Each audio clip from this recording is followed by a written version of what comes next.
In the last episode, I promised you a castaway island. What I didn't mention is that getting there meant sailing into a wall of fog caused by an actual volcanic eruption nearby. The Philippines has a very specific way of keeping things interesting. But let's not get ahead of ourselves. The morning started exactly as it should. Van life from El Nidо to Lio Beach. And before disappearing into open water, yoga. I'm gonna do yoga class in my YouTube channel today. Because if a volcano fog is going to swallow your boat, at least arrive spiritually aligned. We were told we were going to the secret castaway island. Arriving at the port, looking at where we're going, and seeing just fog, it was quite reassuring. Oh, apparently there's a volcano eruption in the area, that's why it's so foggy. At some point, I started wondering if this is how documentaries begin. 22 people started this journey. Let's see how many is gonna survive. For about 30 minutes, I felt like we were sailing towards the edge of the world. And then, a silhouette started to emerge. Darocotan Island.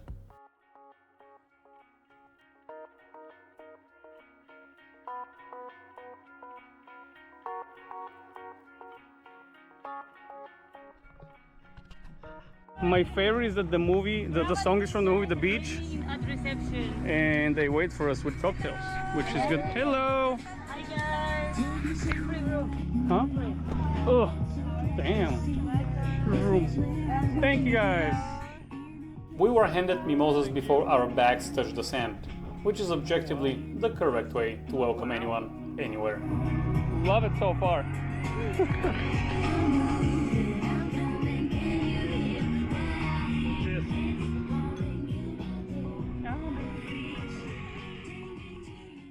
Gemma run through the room assignments with the calm efficiency of someone who has done this many times and very much enjoys what comes next.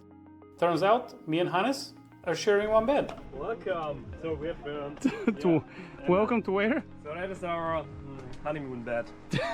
Look at this. Oh, it is one bed for real? Yep. Welcome to our honeymoon suite. 17 days of bonding just escalated. And this is the view.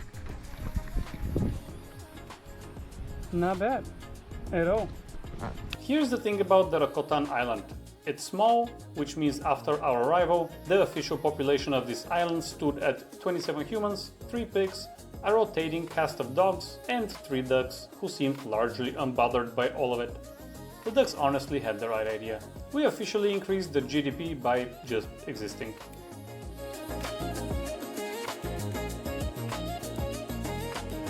The island offers some leisure activities like snorkeling, sunset hike, cooking, karaoke, and bonfire. It's like summer camp, but with rum. Alright, I hope you enjoyed that drone footage. It is not as amazing because, you know, the fog is covering everything pretty much, but however, we did the best we can. So we're gonna go to the shipwreck. It's about 20 meters or like 60 feet down this way. But this place, guys, pretty remote, does look amazing. I love the huts. It's just, the sad part is that I wish we spent more time on this place than maybe 3-4 days. It's very nice, very calm. I had a beer, some chips. Later on, maybe I'm gonna get a coconut, some rum. There's a cooking class also, and it's just awesome. I love it. The Philippines saw some of the most intense naval battles of the entire Pacific War, and the sea around Palawan kept the evidence. Just 60 feet off the shore, sitting quietly on the ocean floor, the skeletal remains of a World War II shipwreck. That is genuinely one of the strangest and most humbling things I've ever floated over. Coral growing on steel, fish living inside history, nature doing what nature does, turning everything eventually into a reef.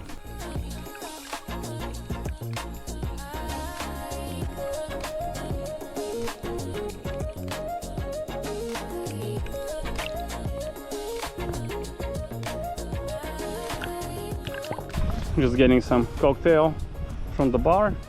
Then we want to go to get a cooking class. This is lumpia wrapper made by cassava. Now I separate this because it's they stick together, so I need to separate one by one. So it's easy to put wrap. the banana to wrap. Yes. Gotcha. Before the sunset, I found myself in the kitchen. And I use the word kitchen loosely. Learning how to make turon, which is one of the Philippines' most beloved street snacks. You can find it sold from carts across Manila just for a few pesos. A dessert that is essentially a banana wrapped in a lumpia wrapper, then fried in oil until golden and finished with caramelized sugar. Which means technically it's a fruit? It is the kind of thing you eat once and then spend the rest of the trip thinking about it. Cultural exchange at its finest. Sugar, whoa. I like it. How was it? Good. I don't. They're just like my fans are here. By the time the sun dropped behind the fog, the island shifted into something quieter. Me, Laura, Gemma, and Nicole, our co-guide in training, who, it turns out, sings the way this island looks. Effortlessly beautiful. To hold, it's easy to say, but it's never the same. I guess I kinda like the way you mumble me pain. There's a version of travel that's about ticking places off a list. And then there's this. For a few hours, on a forgotten island, in the middle of the Philippine Sea, everything felt simple. After that, dinner was served. A proper Filipino spread buffet style. Communal, gorgeous. The kind of meal that makes you understand why Filipino hospitality has its own reputation entirely. Food here isn't just sustenance, it's an act of welcome. What started as a dinner became karaoke. And this is either the best idea or the worst idea. The pigs have wandered away. That tells you everything.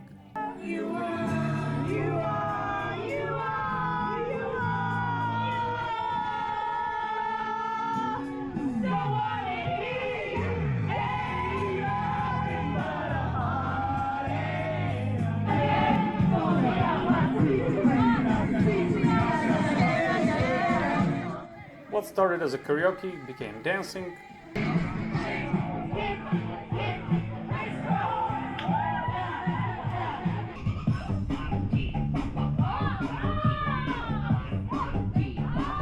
Oh my god.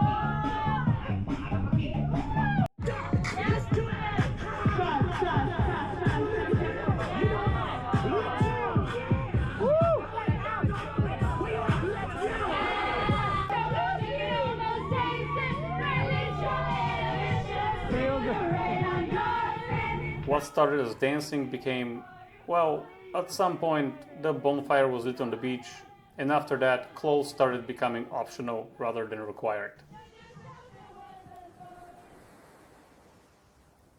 Good morning. The next morning I was confident I was the first one awake. The island was quiet, the dogs were already on the beach, so I flew the drone only to find out that Gemma and Laura are already up enjoying the sunrise, like the night before had simply never happened.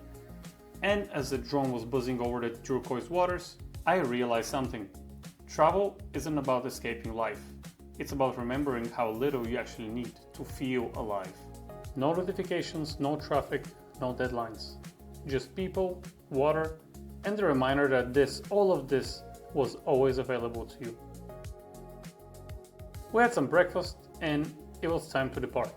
Living a place like Darocotan is a specific kind of strange. You arrived not knowing what to expect, you're leaving knowing you won't forget it.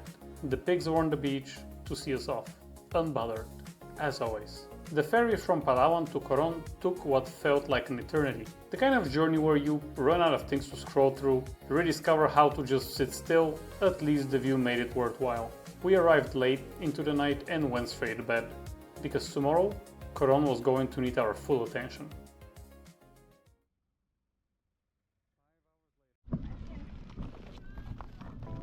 The day started as usual. Wake up, board the boat, have some fun. Coron doesn't ease you in. It opens with Barracuda Lake, one of the most geologically unusual bodies of water on the planet. So apparently we've got to swim to the other side.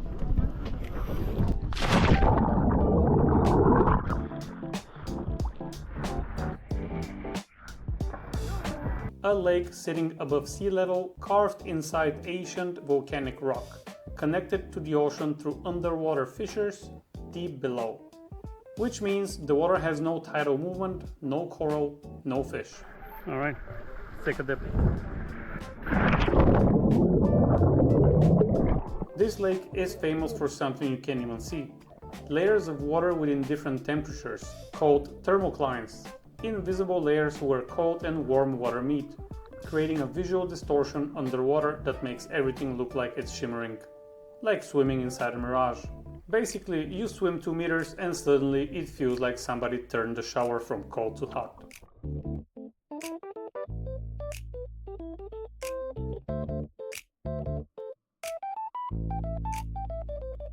So as the guide explained, there's no fish. I didn't see any fish. Water is like 30 degrees, maybe more. All right, let's go to our next destination.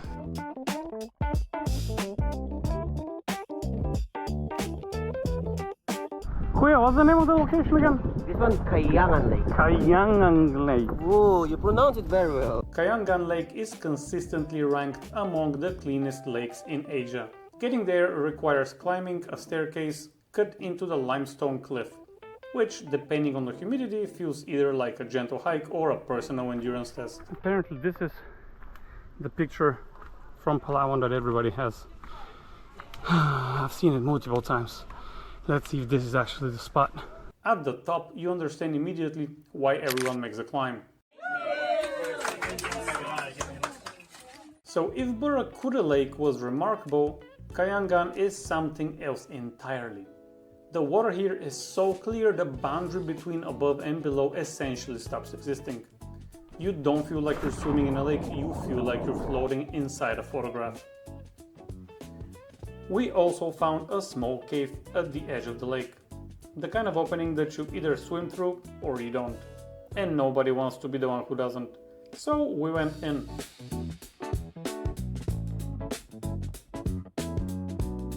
Alright, that was it for the most famous photo spot. As you can tell, pretty good. Has a small cave. And now we're climbing back up and then back down to get some coconuts.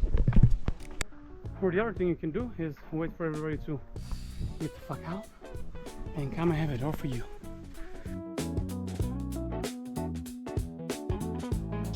And now I'm officially part of the culture. This will most likely be the video thumbnail.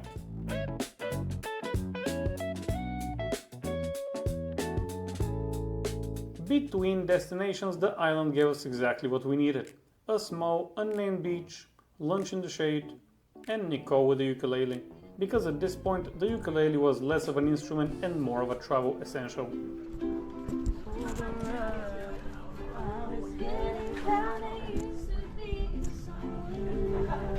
So the last destination of today, the Twin Lagoons. We're deboarding right now. And the best way you can see the Twin Lagoons is with a drone, obviously. So I'm gonna fly the drone. And about 3, 2, 1.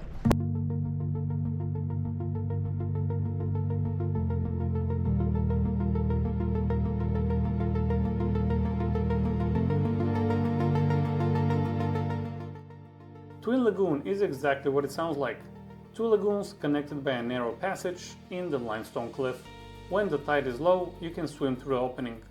When the tide is high, you squeeze through with a boat, which you'll witness shortly. This is for my YouTube channel, guys! You know. Oh, no, don't move much. Yeah, don't move much. The plan was simple. Crystal bottom canoe, 3 people, paddle through the lagoon, enjoy the view. The execution was different. What followed was a 10-minute masterclass in why communication matters. Can you move a little bit? Move a little bit. Move where? From? Gemma and I had 2 completely different theories about how to steer a canoe, and both of us were certain we were right, and neither of us was steering correctly. We made it through, somehow. Gemma and I have never agreed on what actually happened, we probably never will, and honestly, that's half of the reason we still laugh about it every time it comes up for the rest of the trip.